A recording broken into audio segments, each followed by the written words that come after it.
네. 이제 바울이 3차 전도행 사역을 마무리하고서 예루살렘 가기에 준비했던 그 성경이 그때 정도 썼던 성경이 로마서가 됩니다. 우리가 사도행전 20장 2절과 3절에 있었죠. 그가 헬라에 3개월간 머물면서 그때 정도 썼던 성경이고 갱그리아의 예배라는 것을 통해 가지고 로마에 보냈던 편지입니다. 바울의 복음서인 로마서를 정리하는 방법이 여러 가지가 있는데요. 저는 간단하게 우리 교회 그 추성 퀴즈 내용을 늘 합니다. 이거 몇 번 보신 분들이니까 뭐 자연스럽게 넘어갈 수 있겠죠. 자, 제가 뒤에를 읽어드리겠습니다. 앞에 여러분이 채워 넣으시는 겁니다. 1장부터 3장이에요.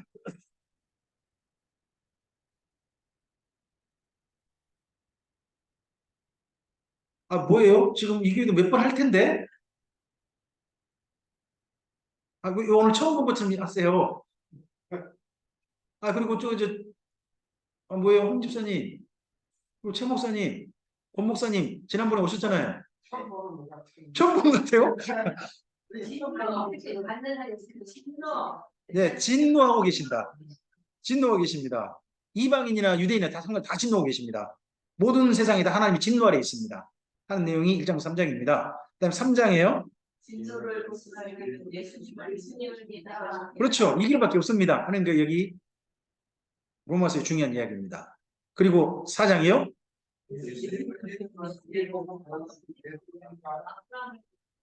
네, 아브라함입니다. 아브라함이 어떻게 믿었죠? 그가 100세나 돼가지고요. 아기를 낳을 수 없는 몸이 됐습니다. 하지만 누가 아기를 낳을 거라고 말씀하셨습니까? 하나님이 말씀하셨고 그 말씀을 믿었더니 그 말씀이 됐다는 겁니다. 우리에게 구원, 우리에게 부활 사건도요. 사실 믿을 만한 사건입니까? 믿지 못할 허황된 말처럼 들립니까? 우리 몸이 다시 영원히 사는 몸으로 바뀐다. 어떠세요? 물론 될 것을 믿죠. 근데 맨 처음에 이런 이야기를 들었을 그 로마 사람들, 고린도 사람들은 뭐라고 할까요? 넌 다시 감옥으로 간단 말이에요. 뭔 말이에요? 하고 그냥 참 이해 못할 말이다. 이렇게 있을 거란 말입니다. 그랬는데 그 말이 하나님께서 하실 일이라는 겁니다. 하나님이 약속하신 거니까 믿고 받아들인다는 누구처럼? 아브라함처럼. 그래서 아브라함의 예를 든 겁니다. 아브라함의 예를 들어서 이렇게 하면 되는 겁니다. 5장 6장이요.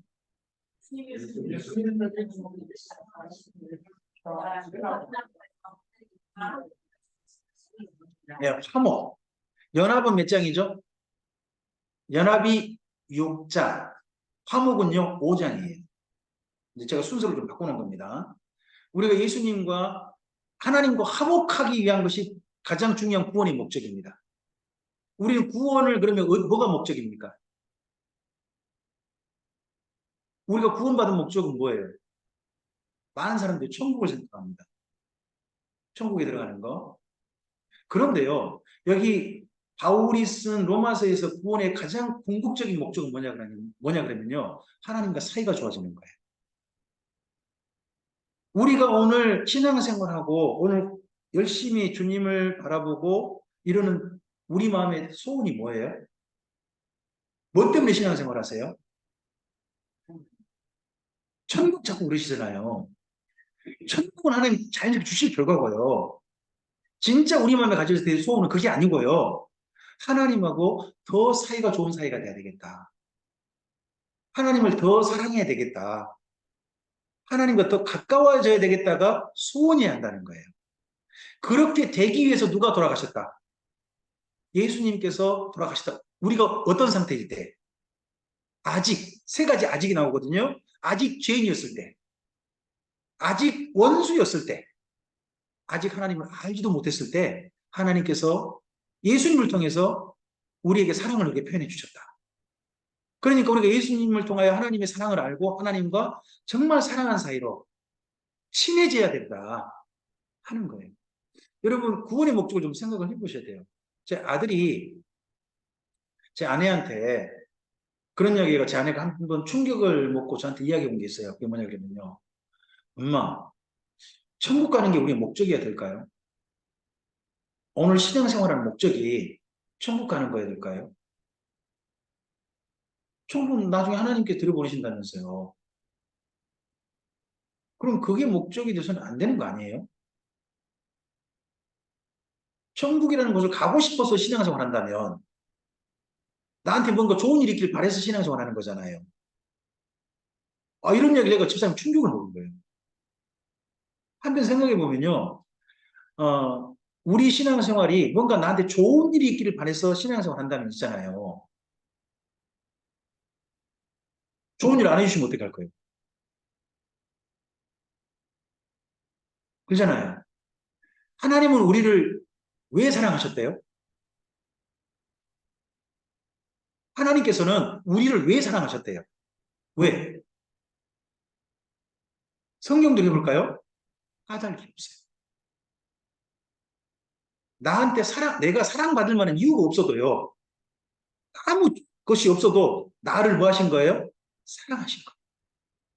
내 뭔가 보고 사랑하신 게 아니라 그저 나란 사람을 예수님 안에서 사랑해 주신 게 하나님이시라는 거예요. 까닭 없이. 까닭이 없어도 사랑해 주신 거예요. 그렇다면 내가 하나님을 믿는 것도요.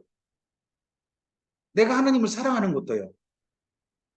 뭐가 없어도 까닭이 없어도 이 까닭이 없어도라는 말을 다니엘서 표현을 해보세요.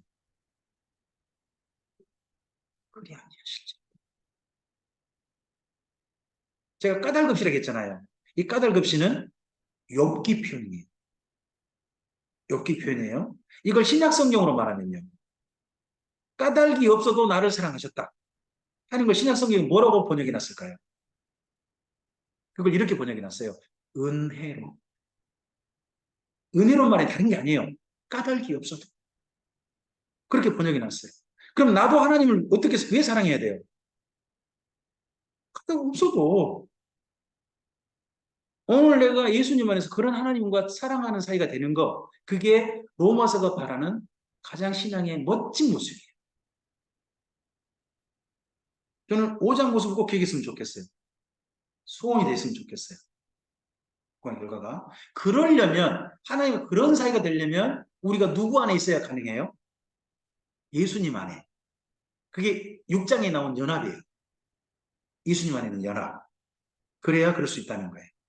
제가 좀 길게 설명을 했네요. 네. 자, 그 다음 또 가보죠. 근데 이렇게 하고 싶은데, 7장요.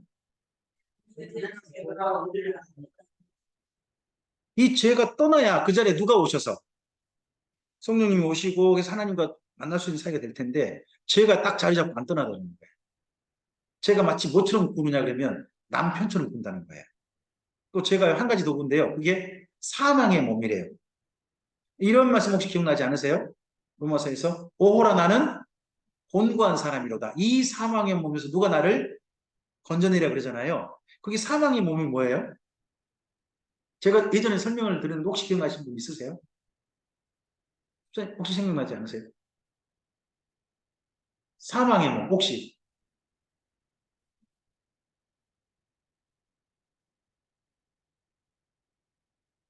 로마에서 행하는 형벌이에요. 십자가에서 죽는 것보다 끔찍한 형벌인데요. 시체를 그 사람에게 묶어놓는 거예요. 시체를 살아있는 사람에게 묶어놓는 거예요. 그러면 살아있는 사람이 어떻게 될까요? 시체가 썩으면서 두 가지 다 겪는 공포, 그리고 시체의 실질적인 시도, 이런 걸 함께 겪으면서 살아있는 사람이 어떻게 돼요? 죽는 거예요. 우리 현재 죄하고 함께 있는, 죄하고 묶여 있는 내가 어떤 상태라는 거예요? 죄가 뭐예요? 나한테 묶여 있는 시체라는 거예요. 지금 나는 현재 살아있어요, 죽었어요? 살아있죠. 근데 뭐 때문에 죽어요? 이 죄 때문에 죽어요. 근데 이 죄를 떼버려야 내가 살든가 말든가 해요. 근데 죄를 내가 뗄 수 있어요, 없어요? 왜요? 형벌이에요, 형벌. 너 죽으라고 묶어놓은 거예요. 묶여버린 거예요, 우리가. 죄하고. 그럼 내 힘으로는요? 뗄 수 없다는 거예요. 나는 그냥 이 죄 때문에 내가 죽는 걸 봐도 내가 어찌할 게 아무것도 없다는 거예요. 그랬는데 예수님께서 우리에게 누구를 보내심으로? 성령님을 보내심으로 우리가 죄로부터 벗어날 수 있다는 거예요. 자, 8장 읽어주세요. 그래서 8장 1절 말씀 뭐라고 선포하시죠? 8장 1절 말씀.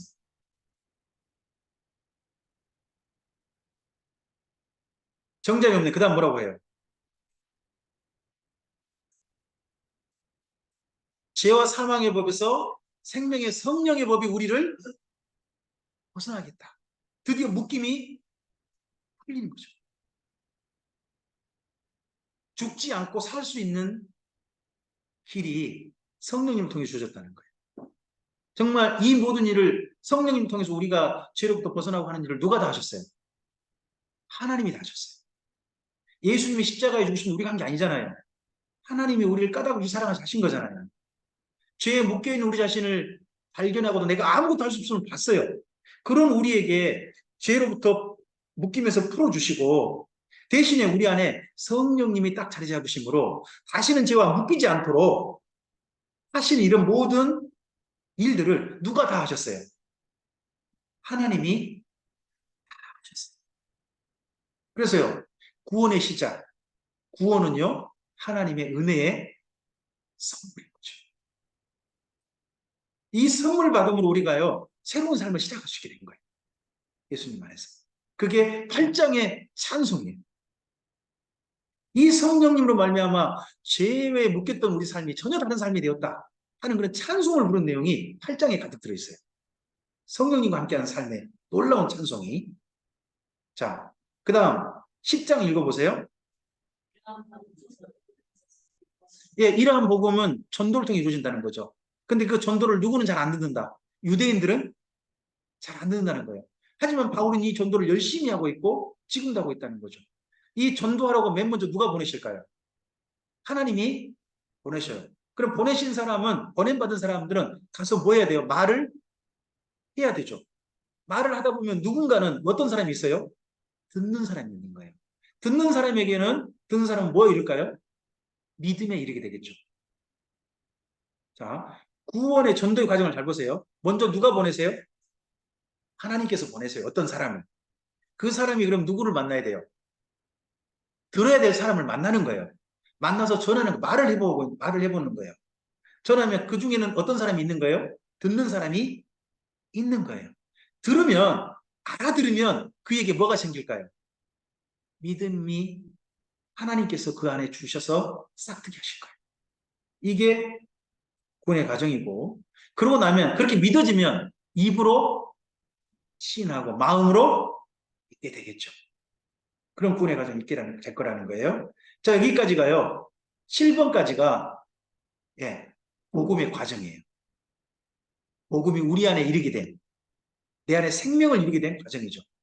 그럼 이런 생명을 이뤘으면 그 다음 뭘 어떻게 살아야 돼요? 생명으로 살아야죠.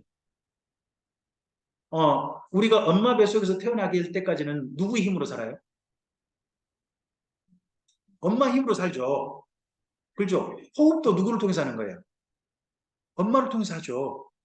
모든 양분도요. 엄마를 통해 공급받아요. 배설도 누구를 통해서 해요? 엄마 뱃속 태에서 하는 거예요. 태에서 배설을 하면요. 누가 그걸 다 해결해요? 엄마가 해결해요. 엄마 뱃속에 있을 때는. 근데 드디어 엄마 뱃속에서 태어났어요. 태어났으면 그때부터 누가 해야 돼요? 그죠? 그게 살아있는 증거죠. 살아있는 증거. 바로 그런 것처럼요. 8번은 예수님은 이제 성령님으로 말미암아 태어난 사람들은 이렇게 생명 현상이 나타나야 한다는 거예요. 살아있는 자의 현상.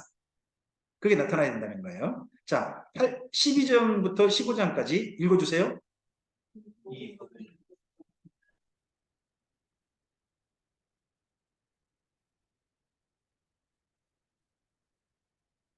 네, 산 제사에 네, 우리 교회 성도님들이요. 여기까지 쭉 갔다가 8번 때문에 몇 사람이 앉아요. 잘못 말했다가 앉으세요. 또 다른 분이 쭉 갔다가 8번 결국 맞춘 사람에게 여기까지 맞추시면 상품 하나 가는 겁니다. 곧 추수감사절이죠. 추수감사절 이거 한번 해보고 싶은데 초성 퀴즈 제가 좀 우리 교회에서 오후 예배 때 좀 하는 그런 때 냈던 문제 중에 하나입니다. 이 이후에 바울이 예루살렘에 가게 됩니다. 예루살렘 갈 때 그의 마음의 각오가 뭐예요? 가서 죽는다면 죽겠습니다라고 예루살렘 올라가는 겁니다. 예루살렘 올라가서 연보를 전달하죠. 전달하고서 어떤 일을 당해요? 죽을 뻔했습니다. 죽을 뻔했어요. 근데 투옥당하고 재판을 받다가 바울이 뭘 요청합니까? 황제에게 재판을 받겠다. 바울이 어디 갈 계획을 세웠었죠? 앞서서 19장에서 사도행전 19장에서 나는 예루살렘 갔다가 어디도 보아야 하리라. 그럼 로마를 갈 때 공짜로 갈까요? 돈 들여서 갈까요? 공짜로 갈 수 있는 방법이 있고 돈을 들여서 갈 수 있는 방법이 있어요. 로마를 갈 때. 그럼 여러분이라면 어떤 방법을 택하실래요?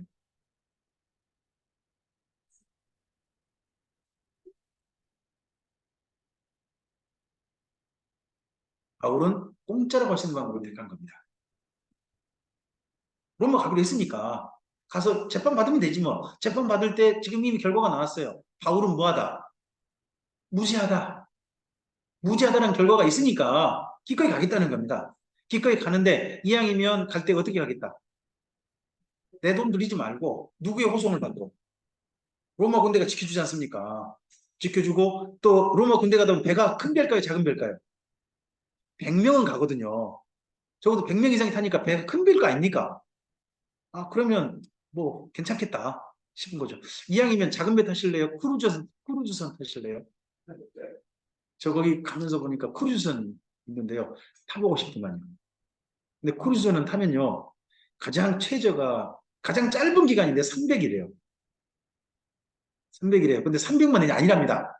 300은 아주 기본이고요. 나머지 모든 거기서 하는 거 있지 않습니까? 기본 나머지는 전부 다 옵션이랍니다. 다 돈 내고 돈 내고 돈 내고 해서 다 거기서 생활을 해야 한답니다. 다른 사람 다 옵션한데 자기만 혼자 기본하고 있으면 기분이 어쩔까요? 그러겠죠. 네. 하여튼 갑자기 이야기 딴데 가서 죄송합니다. 하여튼 로마로 가는 방법이 다양한 방법이 있는데 이왕이면 공짜로 가는 방법을 택한 겁니다. 그러다가 하나님께서 좀 빨리 가게 하셨죠. 뭘로요? 유라굴로 강풍 해가지고 좀 빨리 가게 만드셨습니다. 그래서 바울이 로마에 가서 뭘 받습니까? 재판을 받습니다. 재판받는 동안 어떻게 살아요? 아, 국민연금 받는 건 아니죠. 이 연금은 그거 아니죠. 뭐예요? 갇혀서 꼼짝 못하게 된 거죠. 대신에 감옥에 갇힌 건 아니란 말이에요. 한 집안에 살때 밖에 출입이 제한된 거죠. 그런 상태의 삶을 살게 됩니다. 몇 년 동안? 2년 동안. 그때 바울이 쓴 성경이 뭐예요? 빌립보서하고 앱골몬. 이 성경이 쓰여지게 됩니다. 그리고 이때 바울 옆에 돕는 분들이 온단 말이에요. 재판을 돕는 분. 특별히 두 분이 꼭 기억하셔야 돼요. 한 분은 누구? 마가 요한. 또 한 분은 누구? 누가. 이 두 분이 쓴 성경이 마가복음과 누가복음, 사도행전이 이때 쓰였을 걸로 보입니다. 자, 한번 가볼까요? 바울이 고린도 갱그레에서 먼저는 로마 써서 보냅니다. 베베를 통해서 보내요. 그러고 난 다음에 원래는 배를 빨리 타고요. 예루살렘 가려고 했습니다. 근데 소식이 들린 거예요. 바울을 죽이려는 음모가 들린 겁니다. 그 연보도 빼앗겠다. 한 소식이 들린 겁니다. 그럼 이들과 같이 갈 수 있습니까? 없습니까? 못하니까 배를 못 탔습니다. 들려서 교회들을 들러서 갑니다. 이때 성령께서 바울에게 보여주신 게 뭘까요? 바울에게 보여주신 게 뭐예요? 예루살렘 가면 너한테 뭐가 기다리고 있다? 환란이 기다리고 있다고 보여주셨습니다. 그럼에도 불구하고 바울은 어떻게 결단합니까? 가겠습니다. 가면 자기도 심지어 뭐 할 수도 있다고 생각한 겁니까? 죽을 수도 있다. 하지만 교회에 가겠다 하고 결심한 겁니다. 그런 결심을 했을 때요. 성령께서 바울이 그런 결심을 따라 걸어갈 수 있도록 도우신 겁니다. 근데 바울은 그럼 이분들과 만남이 어떤 만남이 될 수 있어요? 마지막 만남이 될 수 있습니다. 저는 이번 만남을 마지막 만남이 되길 원할까요? 또 만나길 원할까요? 저보고 일찍 죽으라고 하시는 분 설마 있진 않겠죠? 저 아직 창창합니다. 다음에 또 뭐 만날 수 있는 기회가 있으면 꼭 보고 싶습니다. 네네네. 어쨌든지 바울은 이번 만남이 마지막 만남이 생각한 겁니다. 근데 그 전에요. 고린도후서에 보면 바울이 두로아에서 전도의 문이 넓게 열렸는데 디도 걱정 때문에 말씀 못 전하고 갔다는 겁니다. 그때 이야기했거든요. 근데 이제 두로아에 온 거예요. 두로아에 왔으니까 이걸 어떻게 해야 되겠다. 좀 전해야 되겠다. 이번 모임이 마지막 모임 같은데 전하고 안 갔다가는 이분들에게도 죄송하고 바울도 후회될 것 같으니까 두로와 집회를 길게 하게 됩니다. 길게 하다 보니까 여러모로 힘든 분이 생기는 거죠. 집회를 길게 하면요. 힘든 분도 많습니다. 그죠? 이때 집회를 할 때 사람이 너무 많이 모인 것 같습니다. 그리고 이제 이런 생각도 해볼 수 있어요. 아, 혹시 누가의 의원실이 몇 층에 있었을까요? 또 누가가 사는 집이 3층이었을 가능성이 있다고 저는 생각합니다. 여기 유두고란 청년이 떨어진 데가 몇 층에서 떨어지냐면 3층에서 떨어지거든요. 3층인 그 장소가 예배당을 쓸 장소일 수도 있습니다. 그렇지 않고 어떤 개인 사무실이라든지 개인 집일 가능성이 높습니다. 거기에 모였는데 사람이 너무 많이 모이다 보니까 창문에 걸쳐 앉은 거죠. 젊은 청년이. 예. 그러다가 청년이 떨어져 버리죠. 떨어졌는데 의사 누가가 내려가서 그 청년을 보고 진단을 했어요. 진찰을 했어요. 진찰을 해보니까 의사가 뭐라고 선포했습니까? 몇월 몇 시에 청년 누두고 창문에 떨어져서 뭐 했다? 죽었다라고 선포를 했어요. 그랬는데 바울은 안 죽었다. 해가지고 데리고 와서 청년 살려놓고 또 말씀을 전했다는 겁니다. 그래서 이때 노 목사님이 꼭 이 청년 이름 가지고 한 번씀 이야기하시고 지나가죠. 청년 이름의 뜻이 뭐라고요? 다행이다. 다행이다라고 하는 거 아니겠습니까? 예. 그래서 이 청년 이름을 다른 식으로 지었어 봐라. 다행이다 말고 뭐 그랬을 때 노 목사님 대표적으로 사용하는 게 아뿔싸죠. 아뿔싸로 했어 봐라. 그럼 그 청년 어떻게 됐다? 이름을 잘 지어야 된다. 뭐 이런 식으로 뭐 농담식 하고 지나가시는데 저는 아뿔싸에도 살리실 분이 하나님이라고 믿습니다. 떨어진 것만 아뿔싸. 뭐 그럴 수도 있다고 생각을 했습니다만은 어쨌든지 유두고 살려놓고 그 다음에 바울이요. 보통 이렇게 큰일이 있으면 말씀을 계속 전합니까? 말씀 전하는 거 멈춥니까? 멈추는데 살려놓고 밤이 새도록 날이 새되기까지 말씀 전하고 갑니다. 왜요? 이번이 마지막 만남 같으니까 이렇게 하는 겁니다. 방금 유두고 집회 왔죠? 두루와 집회 왔습니다. 아소까지 바울은 걷고요. 그 다음에 밀레도에 와서 에베소 장로들과 만남 가지고 그리고 볼레마이를 거쳐 가이사라에 이르고 한 7일 머물렀다가 예루살렘 올라가서 연보 전달하는 여정을 가게 됩니다. 이 여정의 바울은 이번 여정을 전부 다 뭘로 생각할까요? 마지막 만남. 그래서 밀레도에서 에베소 장로들과 만나면도요 유언으로 남깁니다. 그리고 가이사라에서는요 심지어 여기에 가이사라에 있는 그 유명한 분이 있었죠. 빌립. 전도자 빌립 있지 않습니까? 전도자 빌립이 여기 있었고 그의 딸들도 있었죠. 그리고 다른 제자들도 여기 함께 모여가지고요. 예루살렘도 누가 내려와가지고 바울더러 올라가라고 할까요? 올라가지 말라고 할까요? 올라가지 말라고 합니다. 누구의 감동을 받아서? 성령님의 감동을 받아서 그렇게 합니다. 바울은 성령님께서 너에게 환란이 기다리고 있다를 보여줘도 뭐라고 합니까? 저는 가겠습니다 하는데 성령에 감동된 다른 제자들은 뭐라고 합니까? 가지 맙시다 합니다. 그러면 누가 성령의 감동을 받은 겁니까? 가지 말랍니까? 그래도 가야 되겠다가 어느 쪽이 성령님의 뜻입니까? 둘 다 성령님의 뜻입니다. 둘 다. 그런데 그런 가운데서 바울은 뭘 택한 겁니까? 그래도 가겠다. 가겠다. 네. 이런 부분이 있습니다. 그 연보 전달하고 마침내 뭐 한 거예요? 여기 잡혀온 거예요. 여기 와서 2년을 있습니다. 가운데 있는 멋진 사람 보이시죠? 네, 네, 저죠. 여기서 제가 찍은 겁니다.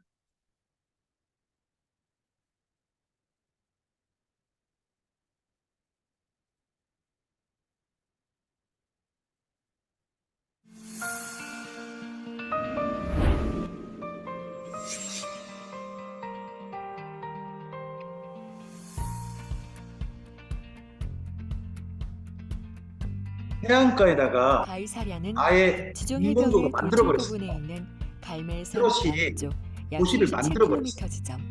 이런 형식이 오늘날 있는 게 아니라 이스라엘에서 일부를 가장 큰 항구인 해가지고 도시를 하이파에서 해안선을 따라 남쪽으로 43km 지점에 위치한 지중해 해안 중부지방에 있는 항구 도시이다.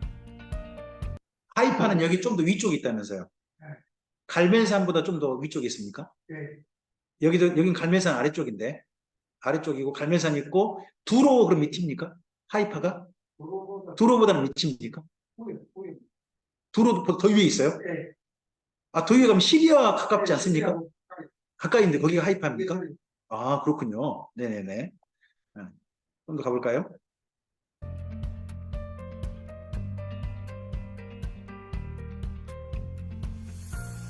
물이 맑죠? 왜 맑을까요? 가이사랴는 원래 스트라토 지중해 가면 물이 굉장히 맑아요. 왜 맑을까요? 진짜 파래요. 예, 물속에요. 영양분이 없대요. 영양분이 없으니까 물고기 같은 것도 많이 안 사는 거예요. 바닷불도 없고요. 바닷불도 없고. 그러니까 물이 파랗고 맑은 거예요. 그럼 파랗고 맑은 물은 좋은 물이 안 좋은 물이에요? 여행 온 사람한테는 좋은 물이지. 그게 물고기들한테는 쉽게 말하면 광야 같은 곳이에요. 물고기들에게는.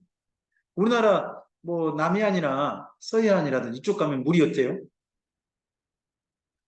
밀물선물 있으면서 개펄 막 일어나고 물이 막 뿌옇게 일어나잖아요. 그 물이 물고기들한테 훨씬 좋은 물이에요. 사실은. 영양분이 일어나잖아요. 자기들한테. 그게 좋은 거예요. 근데 사람들이 거기서 수영하기는 좀 그런 거죠. 네. 망대였는데 헤롯이 이곳을 도읍으로 정한 후 거대한 건설 사업을 하였고 로마 황제 가이사 아우구스투스의 비위를 맞추려고 그 황제 이름을 따라 가이사랴라고 명명했다. 이 가이사랴에서 바울이 몇 년간 있게 돼요? 2년간 있게 되고요. 재판을 여러 번 받습니다. 그 사이에 총독이 바울을 확실하게 보호해요. 보호하다 보니까 이 바울 곁에서요. 사실은 늘 곁에서 돌봤던 한 사람이 자유를 얻습니다. 시간을 얻어요. 바울이 떠나지 못하면서 그분이 누가예요. 이 가이사랴 옆으로 뭐가 있냐 그러면요. 예루살렘도 있고요. 그 옆으로 올라가면 갈릴리가 있어요. 가면 누가 살고 있을까요? 예수님을 만난 증인들. 그리고 예수님께서 말씀을 전했다고 한 장소가 있는 거예요. 그 2년 동안 누가 간 일이 뭘까요? 실제 만나본 거예요. 특별히 누가가 만난 중요한 인물이 있어요. 예수님과 함께 살았던 사람들 중에 누가가 만난 중요한 인물. 엄마. 마리아를 통해서요. 세례 요한집 이야기도 듣고 마리아 얘기도 들은 거죠. 그래서 예수님의 어린 시절 에피소드 같은 거 있잖아요. 그쪽이 마리아를 통해 들었겠죠. 또 실제 가봤어요. 그 마태복음에서는 예수님께서 산에서 앉으셨다 그러죠. 말씀 드렸다 그러잖아요. 누가는 가보고 거기가 뭐라고 보였을까? 누가에게는 거기가 뭐라고 보였을까요? 이게 뭔 산이래? 들판이구만. 그래가지고요. 마태복음에서는 산에 앉으셔서 말씀드렸다 그러는데 누가복음에서 어디에 말씀드렸대요? 들판에서 말씀드렸다. 자기가 실제로 보고서 거기에 대한 감경을 가지고 이해한 것도 나와요. 실제 살펴봤다는 거죠. 가보고 현지 답사도 해보고 하면서 그러면서 누가가 내린 결론이 뭐예요? 바울이 전해준 예수님 이야기 또 자기가 만나보고 난 다음에 예수님 이야기는 우리 중에 이루어진 사실이에요. 저는 그래서 누가가 한 번도 예수님을 본 적도 없지만 전함을 받았고 주변 사람 만나보고 하면서 그가 내렸던 결론, 그거이기에 우리는 사실 예수님을 보지도 못했잖아요. 경험도 한 적 없잖아요. 하지만 그랬던 누가의 이야기를 우리가 본받은 거죠. 우리 중에 이루어진 사실이 예수님 이야기다 하는 이야기가 이때 이루어지게 됩니다. 그 이후에요, 바울이 로마로 가게 됩니다. 갈 때도 빨리 가게 되죠. 브라굴로 강풍을 통해 가지고 빨리 로마로 가게 됩니다. 이때 멜리데라는 섬에 도착하는데, 멜리데가 지금 몰타라고 하죠. 몰타라고 하는 섬이라고 합니다. 여기 혹시 아십니까? 이 길. 이 길이 로마로 가는 아비아 가도입니다. 바울이 이 길을 실제 걸어갔을 겁니다. 왜냐하면 이 길이 2000년 넘는 길이거든요. 2000년 넘는 길이에요. 앞서서 혹시, 잠깐만요. 왜 일로 왔을까요? 일로 가면 안 되는데? 거꾸로 갔네요. 잠깐만요. 여기 멜리데에서 보디올 있죠? 보디올에서 로마까지 가는 이 길을 가리켜서 아비아 가도라고 그래요. 아비아 가도. 실제 도로입니다. 지금도 남아있어요. 지금 남아있어서 그 도로가 이 도로예요. 저렇게 다른 데보다는 이 도로는 걸어보고 싶어요. 로마를 가면 딴 데 돈 쓸 게 아니라 이 도로를 실제 걸어보면서 한번 좀 로마로 들어가 보고 싶은 마음이 있어요. 이 도로를 걸어간 사람이 영상 단계 굉장히 많아요. 혹시 유튜브에서 아피아 가도 한번 검색 한번 해보세요. 굉장히 많이 나올 거예요. 기원전 312년 건설이 시작된 이 길은 이탈리아 남부의 여러 항구까지 뻗어 있어 그리스와 이어지는 중요한 도로였다.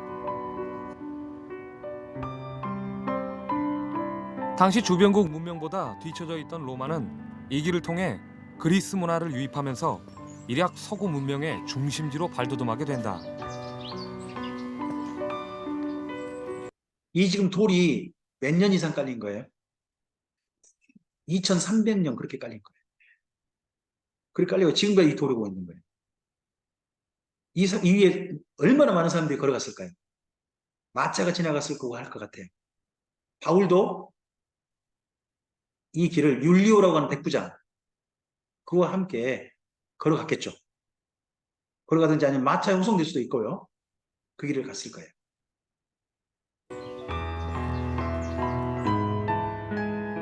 로마 문명의 젖줄이었던 아피아 가도는 기원전 145년 무렵 바다 건너 그리스 페르시아 왕도와 합쳐지는 에그나티아 가도로 연장되었다.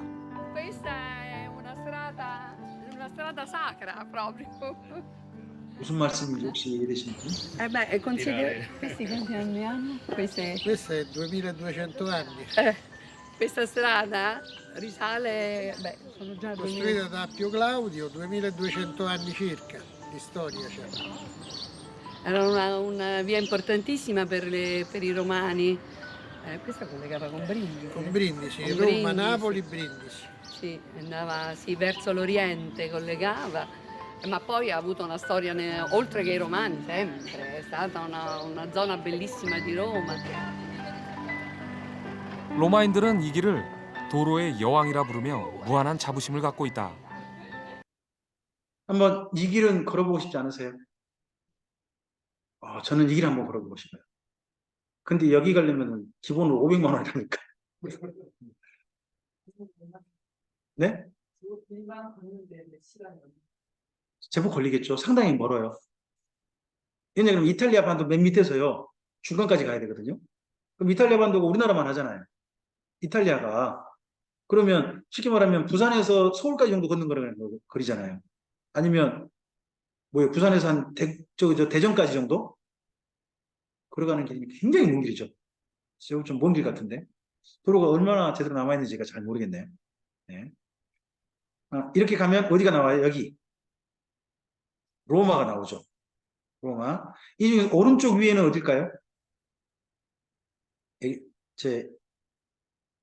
여기가 어디 같아 보이세요? 중요한 데거든요. 여기가 마메틴 감옥입니다. 바울이 디모데후서를 썼던 장소. 여기 로마 가보신 분 없으세요? 울산 사신 분들이, 그래도 우리나라 제일 잘 산다는 도시에 사는 분들이 의외로 간 데가 적어요. 살기 그렇게 뻑뻑하세요? 이해를 못 하겠네, 내가. 나는 뭐야, 광주에서 한 달에 뭐냐, 옛날에 30만 원도 받고 그랬는데. 물론 제 돈으로 간 적은 없어요. 제 돈으로 간 적은 없지만. 근데 저도 3번이나 갔다 왔는데, 로마는 못 가봤습니다만. 네네. 갈 기회가. 여기 한번, 여기 한번 꼭 가보고 싶어요. 마메틴 감옥. 만나면. 그리고 로마 곳곳이, 사실 이 건물들이 다 1000년 넘고 2000년 가까이 되면 그런 거잖아요. 2000년 넘거나. 그런 곳이니까. 한번 공중에서 봐볼까요?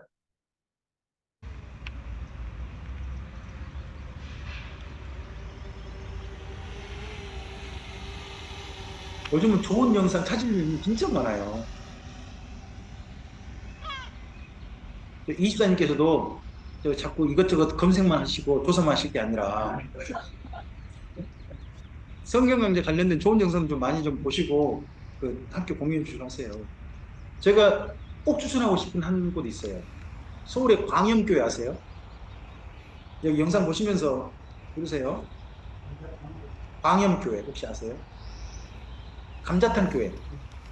감자탕 교회 안에 그 사이트 들어가 보시면요. 유튜브 사이트 들어가시면 그 감자탕 교회에서 여기 성지 가가지고 드론으로 찍으면서 그 영상 한 4분짜리 이상 정도 해가지고 만든 여러 개 있어요. 그거 보세요. 진짜 좋아요. 그 지역을 이해하는데 굉장히 좋게 영상을 만들었거든요. 네. 저 거기 추천합니다. 로마를 이렇게 보니까 안 가도 간 것 같잖아요. 그죠? 진짜 가보고 싶어요, 저도요. 이렇게 보니까. 네네.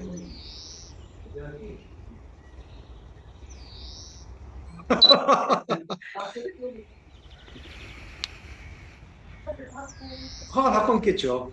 허가 받고 있겠죠. 그러니까 유튜브에 올랐겠죠.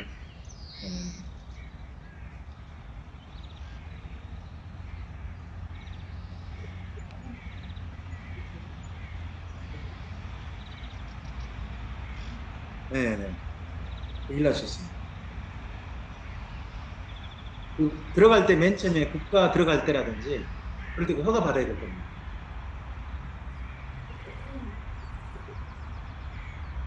뺏겼어요? 그걸 뺏길 수 있죠. 네, 뺏길 수 있죠. 그래도 이렇게 보니까 로마 콜로세움도 보고 말이에요.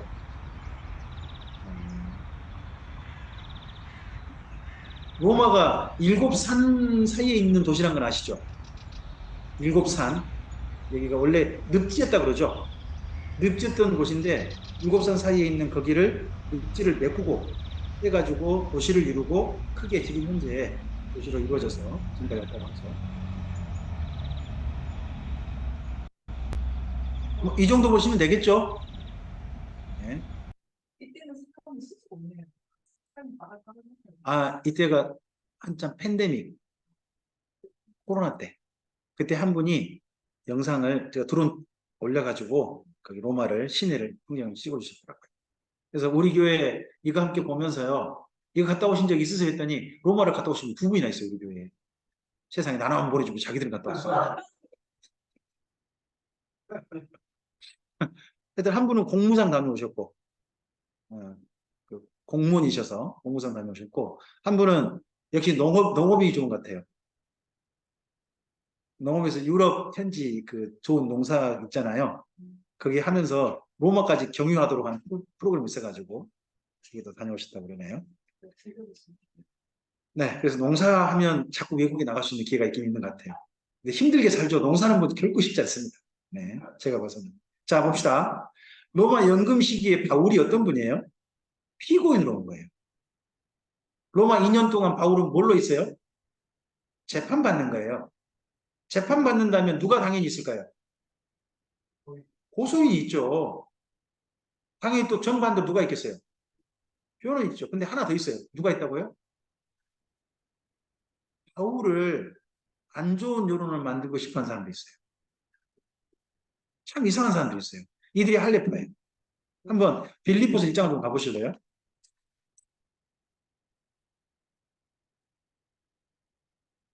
바울이 진짜 욕할 만해요.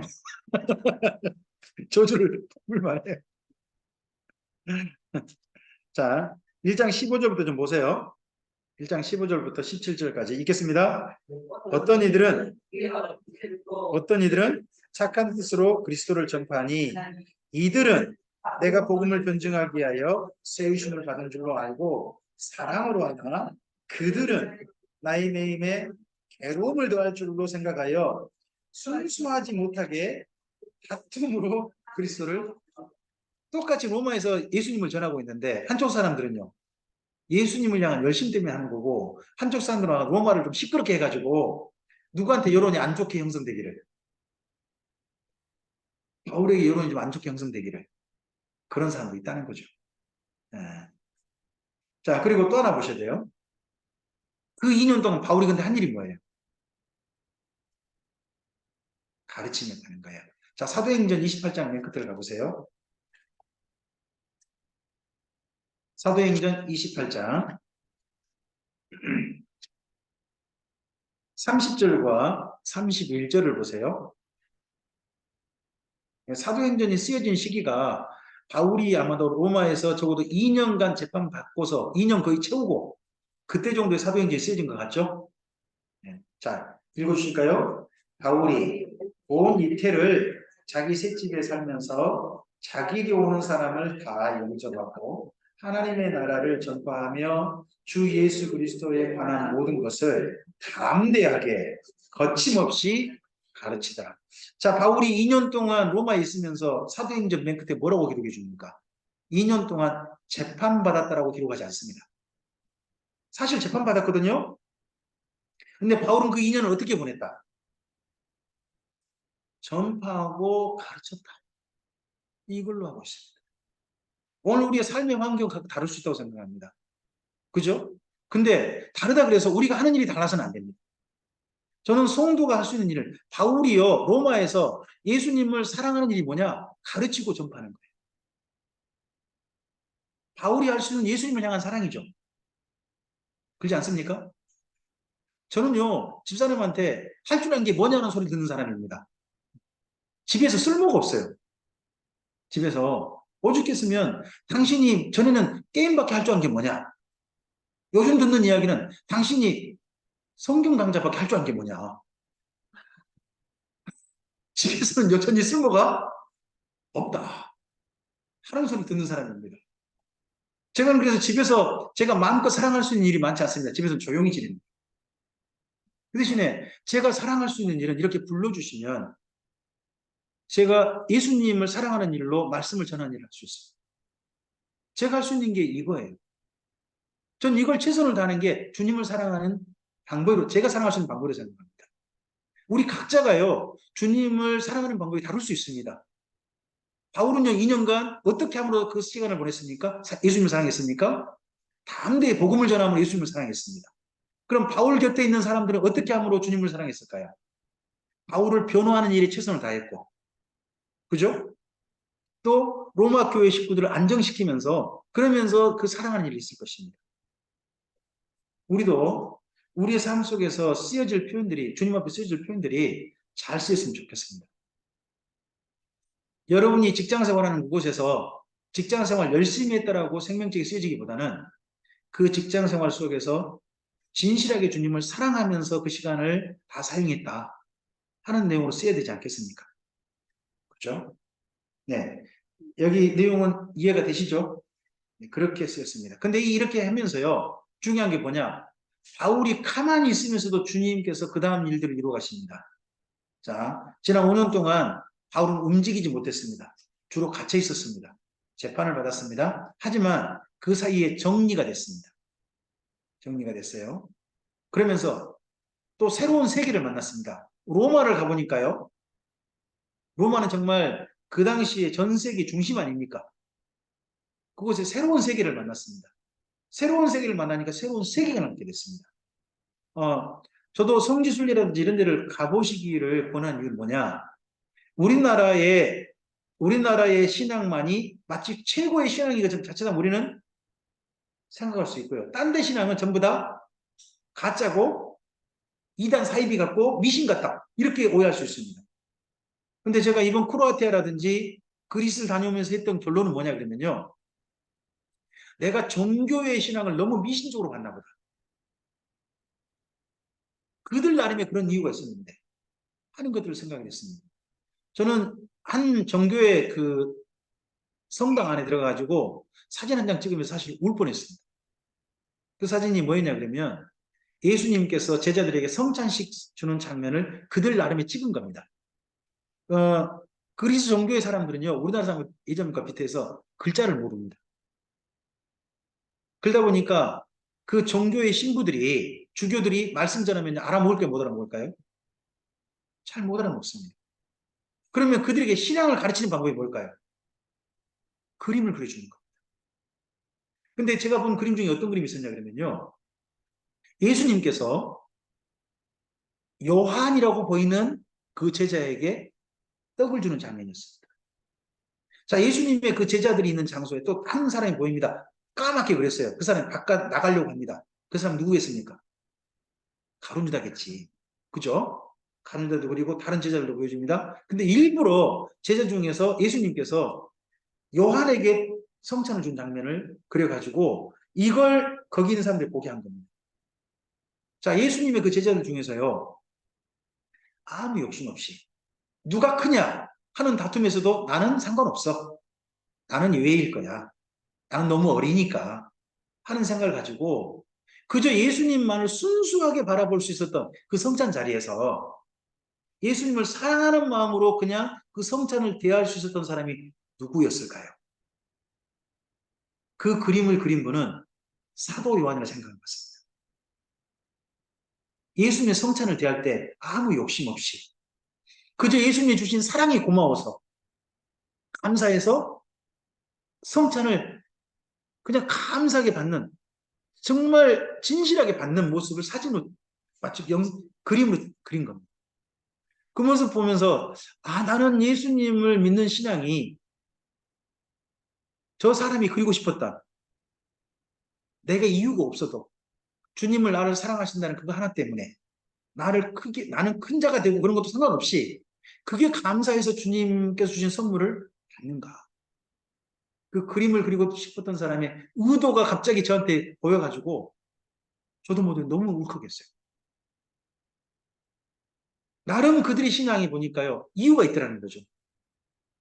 그림을 그리고 촛불을 켜고 하는 거 보고 미신이다 우리 그럴 수 있잖아요. 근데 그들 나름의 이유가 있더라는 거예요. 신앙을 가르쳐주고 싶은. 그리고 그 신앙이 지금도 물려왔어요. 지금도 거기 종교회가 있고요. 그 종교에서 지금도 예배하는 자가 있어요. 실제로. 수가 줄었던 간에. 우리나라 지금 수 팍팍 줄고 있잖아요. 남의 나라 뭐랄 거 아니잖아요. 나름 배워보는 게 있어요. 새로운 세계관 만날 수 있는 기회가 있다는 겁니다. 그리고 세 번째. 어떤 일을 했다고요? 어떤 교회인가요? 빌립보 교회죠. 빌립보 교회 소식을 듣고 이 교회를 돌보고자 또 최선을 다하는 내용도 있습니다. 그래서 로마 임금대 바울의 깨달음이 있습니다. 첫째, 땅끝이 스페인이 아니구나 하는 걸 깨닫습니다. 두 번째, 종말과는요. 예수님의 재림은 자기 살았을 때 오는 게 아니겠군 하는 걸 깨닫습니다. 성경과는요. 예수님만 비밀이 아니라 예수님의 교회도 비밀이라는 걸 깨닫습니다. 비밀이 두 가지가 발견된 겁니다. 하나님의 비밀이 바울이 계속해서 강조한 하나님의 비밀은요. 예수님이에요. 예수님의 하나님 비밀이라는 겁니다. 그런데요. 예수님뿐만 아니라 교회도 비밀이다 하는 이야기가 에베소서입니다. 에베소서가 예수님의 몸인 교회도 하나님의 비밀이다 하고 쓰고 있는 거예요. 오늘 그러면 말씀사랑교회가요. 하나님의 비밀이 드러난 존재인 겁니다. 비밀이 이 땅에 드러난, 나타난 모임이 되는 겁니다. 그러다 보니까 이걸 깨달으니까요. 어떻게 했어요? 그가 본래 생각했던 계획을 바꾸게 됩니다. 우리도요. 본래 했던 목회와 본래 했던 방향을 바꾸게 된 계기가 있습니다. 하나님의 깨달음으로 말미암아 주신 은혜로 변경하게 되지 않습니까? 바울도 대변경. 이때 쓰여진 성경들입니다. 빌립보에는 이 빌립보의 원래 목사님인 에바와 디도를 통해서 편지를 보냅니다. 그리고 에베소, 골로새, 빌레몬에게는 한 분이 편지를 가져갑니다. 두기고입니다. 두기고 가게 되고, 그리고 바울의 동역자인 두 분 있죠. 누가와 마가가 있습니다. 마가가 마가복음을 먼저 쓰고요. 누가복음과 사도행전이 쓰여져서 2년 동안, 바울이 로마에 있는 2년 동안 하나님의 일은요 풍성하게 진행됐습니다. 갇혀 있다고 진행되지 않는 게 아니었습니다. 주님의 일은 주님께서 이렇게 일들을 진행하고 계셨습니다. 오늘도 우리 말씀사랑교회를 통해서 아직도 여전히 많은 부분들이 좀 움츠려 있죠. 그렇지 않습니까? 아마 울산이나 도시도 움츠려 있을 것 같아요. 광주도 상당히 움츠려 있으니까요. 예전에 1000명 넘게, 1200명 넘게 모였던 교회가요. 코로나 끝나니까 맨 처음에 400명 모였다. 한 교회 이야기를 들었거든요. 그 교회가 이제서 1200명, 아니 1200명 성도가 아니라 1200명 모였던 교회가 이제서 800명 정도 모인답니다. 교회들마다 사실 회집이 쉽지 않습니다. 돌연소식이 흥간다면. 근데요, 그럼에도 불구하고 주님의 선한 일들은, 사랑하는 일들은 밖에서는 안 되는 겁니다. 주의 교회를 통하여 성실하게 진행되다 보면 그러한 가운데서 주님의 선한 일들이, 합력과의 선을 이룬 일들이 오게 될 것입니다. 이 다음에 이 서신들은 우리 다음 달에 만납시다. 다음 달이 아니라 11월에 만나야 되겠네요. 우리 이때 봅시다. 11월 17일에서 18일. 이때가 바본전장님 추수감사절 바로 전입니다. 울산 말씀사랑교회가 추수감사절에 신약성경의 뒷부분을 만나시고 난 다음에 감사함으로 추수감사절 만날 수 있도록 제가 선물이 되고 싶습니다. 그런 만남으로 다음 시간 만나서 올해 저에게 준 소중한 선물 4번의 만남을 마무리해 가고자 합니다. 11월에 꼭 뵙게 되길 바랍니다. 잠깐 기도할까요? 주님 감사합니다. 오늘 함께 하나님의 말씀을 여기까지 대하고서 신약성경 이야기를 예수님으로부터 출발해서 교회가 예수님을 진실하게 사랑하게 된 이야기들로 여기까지 살펴왔습니다. 바울이 로마에서 재판받는 과정까지 그의 깨달음이 있었고 성경에 쓰여진 과정까지 우리가 보았습니다. 다음 달에는 바울이 로마에서 쓴 성경과 그리고 그때 바울의 동역자들이 함께 썼던 성경들을 살피고서 시작하고자 합니다.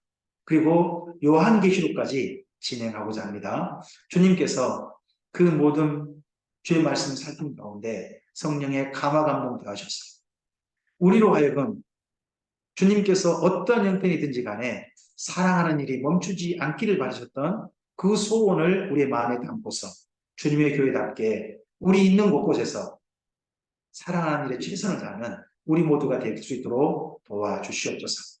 특별히 울산 말씀사랑교회가 주님을 사랑하는 교회로서 더욱더 아름답고 견고하게 설 수 있도록 도와주시옵소서. 사랑하는 일이 더 순전하고 더 빛날 수 있도록 도와주시옵소서.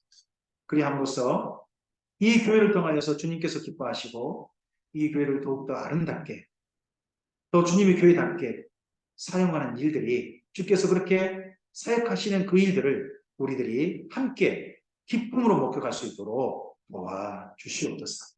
다음 만남까지 주께서 선한 손길 가운데 인도하시고 도와주시기를 소원하오며 예수님 이름으로 기도합니다. 아멘.